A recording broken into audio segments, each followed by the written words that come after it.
The goal is to get to a point where people can spend with confidence. People can spend and not feel guilty. And a lot of people don't know how to do that. Even when they get into retirement, and we've shown them 87 ways to Sunday that they have plenty of money, they're not going to run out of money. It's that hourglass syndrome that we talk about over and over again. Once, for your life, if you do develop good financial habits, you're putting little grains of sand into the hourglass and building that up. But then when you retire and you don't have that income coming in and you turn the hourglass over, even if one kernel of sand is coming out at a time, and there's no way the whole thing's going to get empty in your lifetime, just the idea of it coming out versus going in is psychologically difficult for people. And it makes them lose confidence. It makes them less bold. It makes them less, feel guilty about spending or more stressed out about spending. And that's what the book and what we really try to coach people out of. There's a reason you do all these things, right? That's the other thing that's actionable in the book. The reason you create these habits isn't just for, posterity. It's not just because it's the right thing to do. There's a goal at the end. The goal at the end is that you get to rest. If you're running up a hill, I can run up a hill when I'm told, but the only way I can keep running is I know that at some point the hill stops and I can go to the downhill, right? The goal of doing these things now is so that when you reach the downhill, right, it feels like a downhill.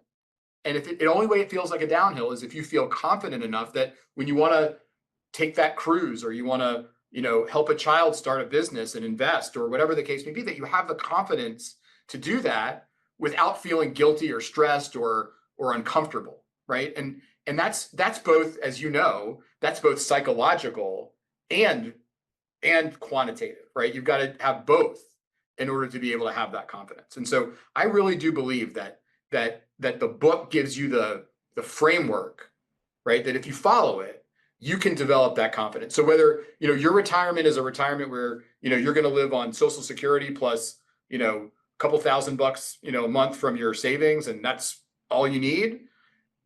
Great. Doesn't matter, right? But you've got to have the confidence to spend it when it's time to spend it. Because otherwise, what's the point of living that longer life if you're not going to enjoy it? How you psychologically feel about your planning and spending plays a big part into it. What are some strategies that can help people through that process? You need sounding boards.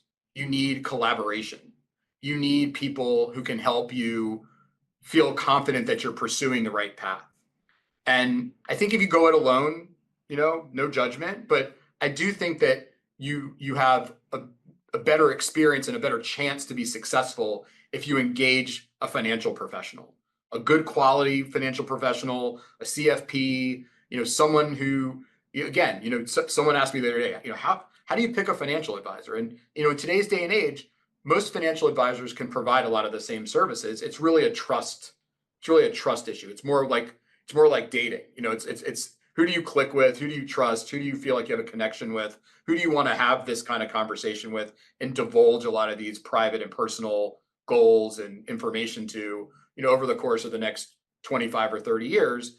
When you find that person, that's your collaborator, that's your advisor, that's your sounding board.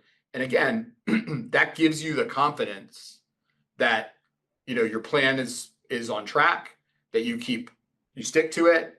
And then when you get to the downhill, as we talked about, to the point where you get to enjoy the money, that person's there to remind you, hey, this is why we did all of this, right? Was so that you could buy that vacation home in Florida, or that you could, send your kids on an amazing European vacation, or whatever the case may be. You need that extra, you need that partner, you need that guide. And so I really, really encourage people, regardless of their level of wealth, that they go out and seek good financial advice so that they have someone to collaborate with, as they go through this journey. Just getting that kind of practical advice is really important, in my opinion. And I think that's where people should start.